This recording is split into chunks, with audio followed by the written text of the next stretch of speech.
Gautam neuro care brain stroke migraine fits brain and spine surgeries కి best neurosurgeon. Visakha steel plant ఉద్యోగులు వారు సరిపడా జీతం, ఉండటానికి క్వార్టర్స్ అన్నీ ఉన్నా వారికి కలిగిన దొంగ బుద్ధి వాళ్ళ ఉద్యోగాలకు ఎసరు పెట్టింది. ఏంటా దొంగ బుద్ధి? ఉద్యోగాలు ఎలా పోయాయి? ఆ వివరాలేంటో ఒకసారి చూద్దాం. స్టీల్ ప్లాంట్ టౌన్షిప్ క్వార్టర్స్ సమీపానికి గురువారం దేశ పాత్రుని పాలినికి చెందిన ఉరుకుటి పైడిరాజు అనే వ్యక్తి గొర్రెలను మేపడానికి వచ్చాడు. సాయంత్రం 5 గంటల సమయంలో మందల నుంచి ఓ గొర్రె మాయమైంది. ఈ విషయాన్ని గమనించిన పైడిరాజు చుట్టుపక్కల వెతికాడు కానీ కనిపించలేదు. ఎందుకైనా మంచిది అని క్వార్టర్స్ లోనికి వెళ్లి చూశాడు. 315B క్వార్టర్స్ దగ్గర ఓ ఇంటి బయట రక్తపు మరకలు కనిపించాయి. ఏంటని ఇంట్లోకి వెళ్లి చూశాడు పైడిరాజు. అక్కడ పీక తెగి కొట్టుకుంటున్న గొర్రె కనిపించింది. లబోదిబోమని మొత్తుకున్న గొర్రెల కాపరి చుట్టుపక్కల వారిని పిలిచి చూపించాడు.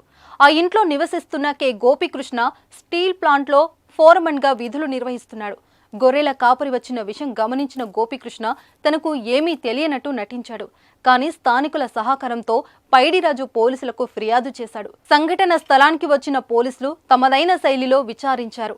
డిప్యూటీ మేనేజర్ ఎం రమేష్ కుమార్, స్టోర్స్ కాంట్రాక్ట్ కార్మికుడు జి శంకర్ నాయకులతో కలిసి గోపికృష్ణ గొర్రెను దొంగలించినట్టు ప్రాథమికంగా అంచనాకు వచ్చారు. ఈ రోజు గొర్రె డెడ్ బాడీకి పోస్టు మార్టం నిర్వహించిన తర్వాత కేసు నమోదు చేసి రిమాండ్ కు తరలిస్తామని పోలీసులు తెలిపారు. కేసు నమోదైతే స్టీల్ ప్లాంట్ లో ఉద్యోగం ఊడటం ఖాయం. దాంతో ఇప్పుడు ఆ ముగ్గురు ఉద్యోగులు గొర్రెల కాపరి కాళ్ల వేల పడుతున్నారు. ఒక్క గొర్రెకు బదులు గొర్రెల మందే కొనిస్తామని బతిమలాడుకుంటున్నారు. జిహ్వా చాపల్యం ఎంత పని చేసిందిరా నాయన అనుకుంటున్నారు స్థానికులు.